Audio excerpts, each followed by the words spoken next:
과거 십자군 시절 유럽 기독교 왕국이 이슬람 세계를 공격하고 정복한 역사를 미화시키는 과정에서 가짜 문서를 만들기도 했습니다. 그렇다면 누가 이런 위조 문서를 만들었을까요? 중세 문서 위조범은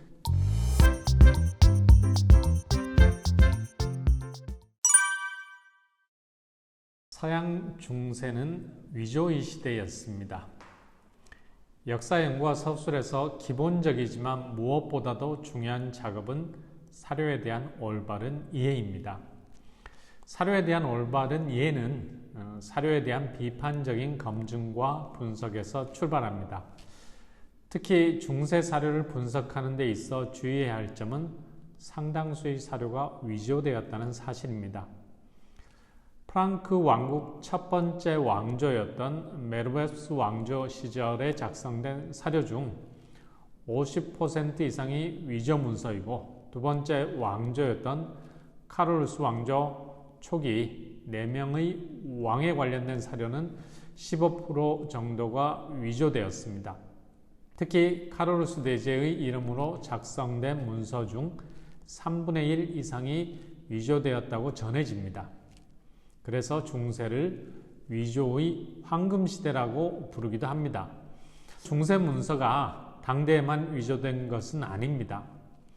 십자군 문서 중 일부는 19세기에 위조되었습니다. 19세기 유럽 제국주의 열강이 식민지를 정복하면서 과거 십자군 시절 유럽 기독교 왕국이 이슬람 세계를 공격하고 정복한 역사를 미화시키는 과정에서 가짜 문서를 만들기도 했습니다. 그렇다면 누가 이런 위조 문서를 만들었을까요? 중세 문서 위조범은 주로 성직자들이었습니다. 당시 문서는 주로 라틴어로 작성되었기에 라틴어를 읽고 쓸 수 있는 성직자들이 문서를 위조했습니다. 성직자들은 문서 위조를 통해 교회의 독립적 지위와 권위를 확보하고자 했습니다. 성직자들은 기독교의 교리를 전파하는 수단으로 가짜 문서를 만들기도 했습니다. 중세 성직자들은 교회의 명성과 권위를 지키는 것이 신의 뜻이라 생각했고, 이를 위해 문서를 조금 다듬거나 위조하는 것을 당연시했습니다. 그런 점에서 중세 사회는 위조가 만연했을 뿐만 아니라 위조가 사실상 공인된 사회였습니다. 예를 들어 64년경에 사망한 베드로의 로마 교회를 보호하라는 내용이 담긴 편지가 8세기 중엽 하늘로부터 발송되었습니다. 물론 이 천국으로부터 온 서신은 위조된 것이었지만 다수의 사람들이 이 편지를 믿었습니다. 십자군 전쟁 시절에도 하늘에서 온 편지를 위조해서 십자군 참여를 독려하기도 했습니다. 수많은 위조 문서가 만들어졌는데 그중 중세 최고의 위조 문서로 꼽히는 것은 바로 콘스탄티누스 기진장이었습니다. 이 기진장의 핵심 내용을 그대로 인용해 보겠습니다.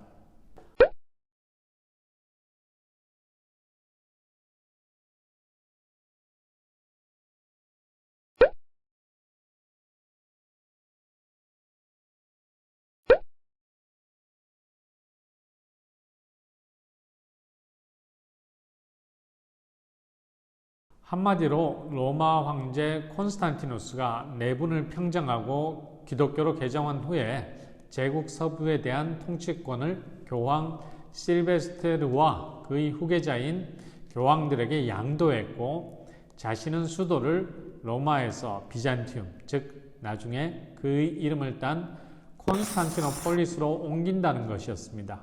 하지만 교회의 권력을 보장하는 이 역사적 사료는 750년에서 850년 사이에 성직자들에 의해 위조된 것이었습니다. 그러나 이 문서는 소로마 세계에 대한 지배를 교황에게 양도한다는 문서로 중세 후반 교황의 세속 세계에 대한 지배권을 보장하는 문서로 활용되었습니다. 특히 교권과 속권 사이의 대립이 본격화된 11세기 말 이후 기진장의 진위를 둘러싼 논란이 붉어졌지만 기진장의 가치는 오히려 더욱 높아질 수밖에 없었습니다.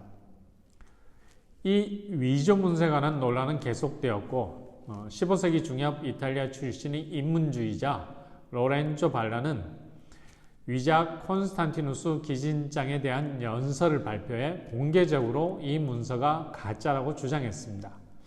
그렇다면 발라는 어떠한 근거에서 이 문서가 위조되었다고 주장했을까요? 우선 그는 역사적 맥락에서 이 문서의 허구성을 비판했습니다. 그의 이야기를 직접 들어볼까요?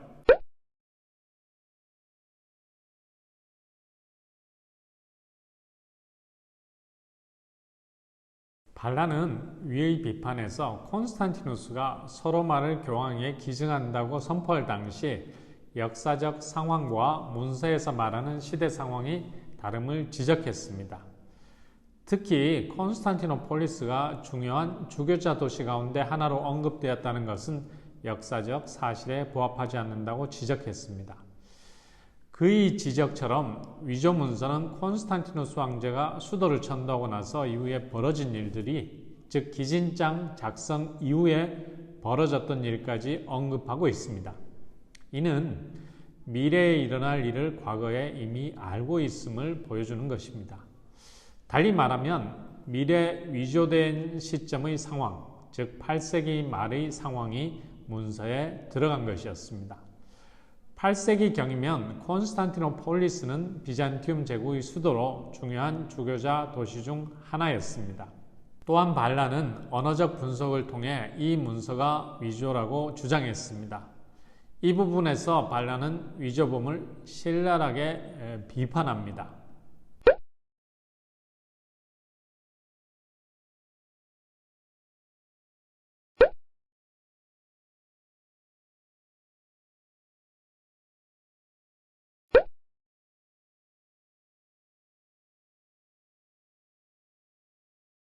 사실 발라의 지적처럼 기진장에 나오는 사트라프 계급은 콘스탄티누스 시절 존재하지 않는 용어였습니다. 로마의 특정 고위 관료를 지칭하는 단어였던 스트라프는 8세기 후반에 등장한 용어였습니다. 표현하면 고중세 문헌의 자본주의, 자본가 계급, 부르주아 계급 등의 근현대에 만들어진 용어가 들어간 것이라고 볼 수 있죠. 여러 면에서 발라가 교황의 세속 지배권을 정당화하는 콘스탄티누스의 기진장이 위조 문서임을 밝히는 과정은 역사가의 사료 검증 작업과 매우 유사합니다. 그런 점에서 로렌조 발라의 사례에서 우리가 배울 수 있는 교훈은 과거의 사료뿐만 아니라 현재 우리가 일상에서 접하는 수많은 뉴스와 정보도 역사가의 사료검증 방법을 활용해 비판적으로 이해하면 좋을 것 같다는 것입니다.